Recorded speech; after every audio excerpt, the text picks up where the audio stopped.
sun was high in the sky when Tortoise set off on his usual walk through the forest. He loved exploring, always looking for something interesting.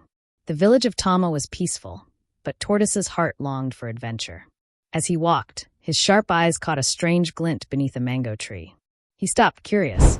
The ground was covered with dry leaves, but something shiny peeked out. Tortoise brushed the leaves away and found a small, smooth stone.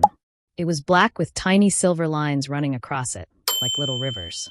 He picked it up, turning it in his hands. It felt warm. Then, something strange happened. A voice, soft and whispery, spoke. "You have found me at last." Tortoise gasped, looking around. The forest was empty. His heart thumped. "Who said that?" he asked, his voice shaking. "I did," the voice replied. "The stone you hold in your hand." Tortoise almost dropped it. A talking stone.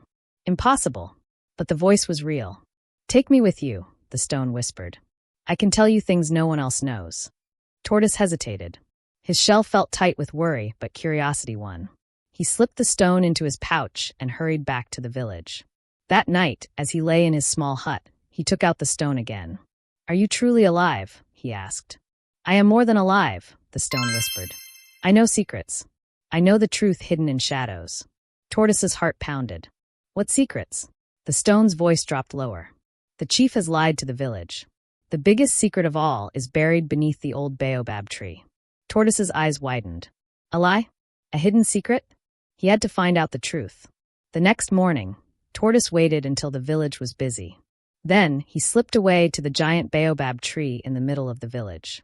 The tree was old, its roots thick and twisted. Children often played around it, but no one had ever dug beneath it.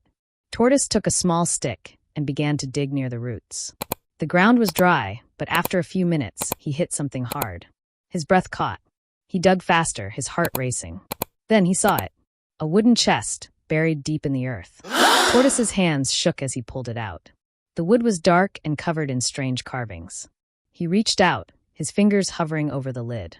Before he could open it, a voice boomed behind him. "Stop!" Tortoise froze. Chief Jorba stood there, his staff in hand, his face pale with anger. "What do you think you are doing?" the chief demanded. Tortoise swallowed. I found something." The villagers gathered, whispering among themselves. Chief Jorba's eyes flickered toward the chest.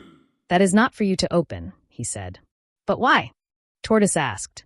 "What is inside?" The chief gripped his staff tighter. His face was tense. "Some things are better left buried."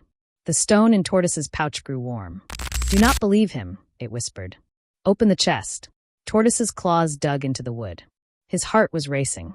He had to decide. Should he listen to the chief, or trust the stone?